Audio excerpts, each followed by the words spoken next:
नमस्कार।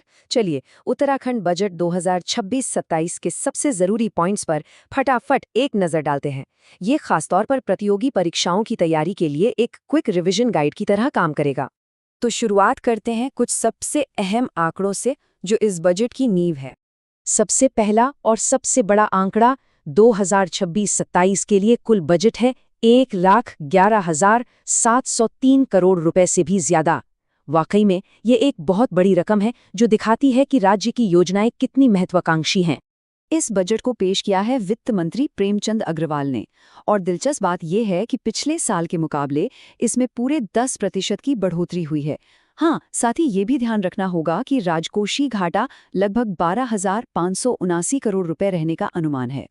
अच्छा, अब ये समझना जरूरी है कि ये पैसा खर्च कहाँ होगा। तो देखिए, बजट के खर्च को मोटे तौर पर दो हिस्सों में बांटा गया है। एक है राजस्व व्यय, मतलब जो रोजमर्रा के कामों जैसे सैलरी, सब्सिडी वगैरह पर खर्च होता है, और दूसरा है पूंजीगत व्यय, जिससे सड़कें और स्कूल जैसी लॉन्ग टर्म संपत्ति बनती हैं। तो इन सारे नंबरों के पीछे की सोच क्या है? आखिर इस बजट का विजन क्या है? चलिए जानते हैं। इस पूरे बजट का जो कोर आइडिया है वो ज्ञान मॉडल पर आधारित है। ये मॉडल असल में 4 मजबूत स्तंभों पर टिका है।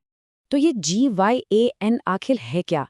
G से गरीब, Y से युवा, A से अन्नदाता यानी हमारे किसान, और N से नारी यानी महिलाएं। साफ है कि इस बार के बजट में विकास का सारा ध्यान इन्हीं 4 समूहों पर है। चलिए अब देखते हैं कि ये ज्ञान विजन जमीनी हकीकत में यानी अलग अलग सेक्टर्स में पैसों के आवंटन में कैसे बदलता है। जैसा कि हम देख सकते हैं, सबसे ज्यादा पैसा लोक निर्माण विभाग यानी PWD को दिया गया है।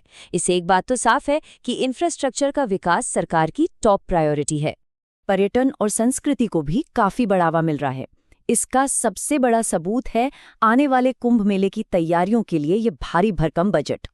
किसानों की बात करें तो इस बार फोकस उनकी उपज के लिए बेहतर मार्केटिंग सुविधाएं देने और वोकल फॉर लोकल को आगे बढ़ाने पर है, ताकि उनकी आमदनी बढ़ सके। और हाँ, आर्थिक विकास को रफ्तार देने के लिए इंफ्रास्ट्रक्चर को लगातार मजबूत किया जा रहा है। खास तौर पर सड़कों के नेटवर्क और स्मार्ट सिटी प्रोजेक्ट्स पर पूरा ध्यान है। सिर्फ पैसा बांटना ही नहीं, इस बजट में लोगों और पर्यावरण के लिए भी कुछ खास लक्ष्य तय किए गए हैं। राज्य के युवाओं के लिए सरकार एक नया माहौल बनाने की कोशिश कर रही है, जहां नई नौकरियां हों, स्टार्टअप्स को पूरा सपोर्ट मिले और स्किल डेवलपमेंट के जरिए उन्हें और बेहतर मौके मिलें। महिला सशक्तिकरण को भी खास तवज्जो दी गई है।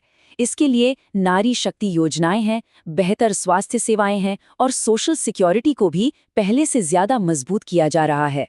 और क्योंकि उत्तराखंड की भौगोलिक स्थिति बहुत खास है, इसलिए बजट में पर्यावरण की सुरक्षा, आपदा प्रबंधन और खासकर सीमा से लगे इलाकों के विकास पर भी विशेष जोर दिया गया है। तो कुल मिलाकर ये पूरा बजट ज्ञान के इन 4 स्तंभों पर टिका है। लेकिन यहाँ एक बड़ा सवाल भी खड़ा होता है। क्या ये मॉडल उत्तराखंड को 2030 तक एक लीडिंग स्टेट बनाने में सचमुच असरदार साबित होगा? खैर, इसका जवाब तो हमें आने वाला वक्त ही देगा।